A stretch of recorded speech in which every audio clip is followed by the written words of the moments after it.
Selamat pagi dan selamat berjumpa kembali, Bapak, Ibu, dan Saudara, bersama Gereja Toraja Jemaat Bogor, di dalam waktu teduh bersama pada pagi ini Rabu 17 Juni 2026, dengan panduan renungan harian Toraya.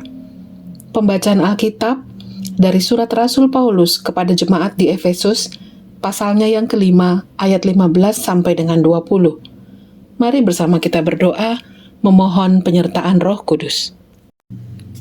Di pagi hari ini Bapa, kami datang karena kami merindukan jamahan kasih-Mu melalui pengajaran firman-Mu.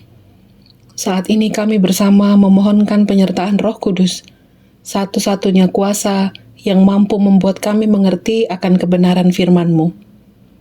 Diamkanlah segenap suara di sekitar kami, dan biarlah hanya berita sukacita yang bergema di dalam persekutuan yang indah ini. Hadirlah dan berfirmanlah Bapa, kami anak-anak-Mu siap mendengarkan. Di dalam nama Yesus Kristus, Tuhan dan Juru Selamat kami berdoa. Amin. Surat Rasul Paulus kepada jemaat di Efesus, pasal 5 ayat 15 sampai dengan 20. Karena itu perhatikanlah dengan saksama, bagaimana kamu hidup.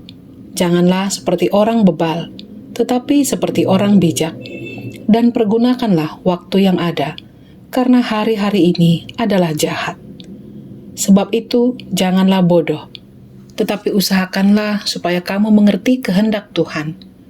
Janganlah mabuk oleh anggur, karena anggur menimbulkan hawa nafsu, tetapi hendaklah kamu penuh dengan roh, dan berkata-katalah seorang kepada yang lain dalam mazmur, kidung puji-pujian, dan nyanyian rohani. Bernyanyi dan lantunkanlah pujian bagi Tuhan dengan segenap hati. Ucaplah syukur senantiasa atas segala sesuatu dalam nama Tuhan kita Yesus Kristus kepada Allah dan Bapa kita. Amin. Demikian pembacaan firman. Harta kesayangan Allah di tengah waktu yang berlalu. Heanan Pak Kaboro Napuang lan Atu Puralendu. Steve Jobs, pendiri Apple, pernah menyadari di akhir hidupnya bahwa keberhasilan dan harta tidak dapat membeli kembali waktu yang hilang. Di puncak pencapaian, ia melihat ada relasi dan momen yang tidak bisa diulang. Seringkali manusia baru menghargai waktu ketika hampir kehilangan waktu. Kita sibuk mengejar banyak hal, tetapi lupa bahwa waktu adalah anugerah yang tidak dapat diputar ulang. Di dalam Efesus pasal 5 ayat 15 sampai dengan 20, Rasul Paulus menasihati jemaat untuk hidup dengan penuh hikmat dan mempergunakan waktu yang ada.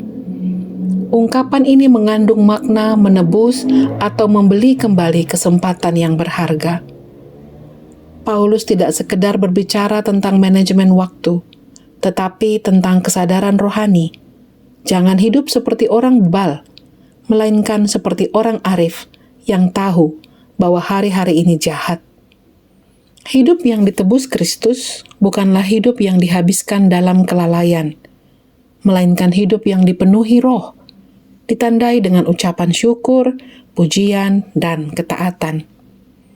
Disitulah tampak identitas kita sebagai umat tebusan, harta kesayangan Allah yang dipanggil untuk hidup bermakna. Karena kita adalah harta kesayangan Allah, setiap detik hidup menjadi penting. Maka pertanyaannya bukan hanya tentang pencapaian, tetapi tentang kesetiaan. Di tengah kesibukan, kita diajak berhenti sejenak, menata ulang prioritas, dan mengisi waktu dengan hal-hal yang kekal. Mengasihi keluarga, melayani dengan tulus, bekerja dengan jujur, serta membangun relasi dengan Tuhan. Saat kita menata prioritas, mengasihi, melayani, dan hidup dalam hikmat, waktu kita berubah menjadi persembahan. Dunia boleh menilai dari keberhasilan, tetapi Allah melihat hati yang setia dan hidup yang dipakai bagi kemuliaan-Nya. Amin. Mari kita berdoa bersama. Di dalam kemuliaan dan keagungan hadirat-Mu Bapa, Engkau berkenan menerima kami anak-anak-Mu yang masih belum terbebas dari melakukan dosa dan kesalahan. Sebagaimana adanya kami, tetap kami berharga di mata-Mu. Dan pagi hari ini, melalui pemberitaan firman-Mu, kami kembali merasakan betapa Tuhan berkenan atas pertobatan dan perubahan dalam sikap dan perilaku kami. Kami bersyukur buat anugerah keselamatan yang sudah Tuhan jaminkan bagi kami yang percaya kepadamu.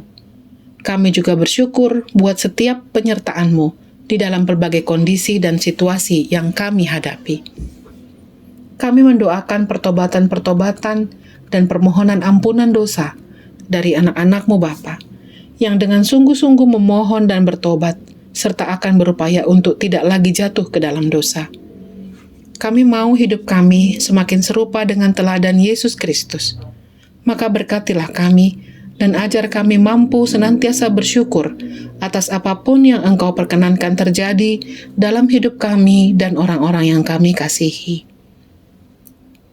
Kami mau menghargai waktu yang Tuhan anugerahkan kepada kami. Dan biarlah kami boleh setia mengawali hari-hari kami dengan persekutuan bersama-Mu. Kami mendoakan para pendeta, para hamba Tuhan, juga seluruh personel yang bekerja bagi kemuliaan nama-Mu, baik sebagai pekerjaan penuh waktu maupun sebagai pelayanan di antara pekerjaan-pekerjaan atau penghidupan-penghidupan kami lainnya. Perlengkapi senantiasa dengan kelemah lembutan, penguasaan diri, kerendahan hati, dan sukacita pelayanan yang Tuhan senantiasa penuhkan di dalam bejana hati mereka. Tuhan berkati pelayanan-pelayanan dan perjuangan mereka. Tuhan balut luka yang mungkin menggores hati mereka. Dan Tuhan senantiasa menjaga kekudusan pelayanan mereka hanya untuk kemuliaan nama-Mu. Juga kami bersama mendoakan pergumulan yang kami alami dalam perjalanan hidup kami. Kami yang berjuang untuk kesembuhan dari sakit penyakit, untuk kesejahteraan hidup keluarga, untuk keberhasilan studi, untuk kesuksesan karir dan usaha, bahkan untuk kami yang masih terus berjuang dan percaya Tuhan akan memberikan pekerjaan, pasangan hidup, keturunan, dan banyak lagi harapan hidup kami. Kami pun bersyukur atas pertambahan usia pribadi maupun usia perkawinan anak-anak-Mu. Dan buatlah kami semakin dewasa di dalam iman yang kami nyatakan melalui ketaatan kami. Inilah doa kami ya Bapa. Kami mohonkan hanya melalui nama yang kudus, Yesus Kristus, Juru Selamat kami. Amin. Mari kita menata kembali prioritas hidup kita. Ingatlah bahwa Allah melihat hati yang setia dan hidup yang dipakai bagi kemuliaan-Nya. Selamat menjalani hari ini, Tuhan memberkati.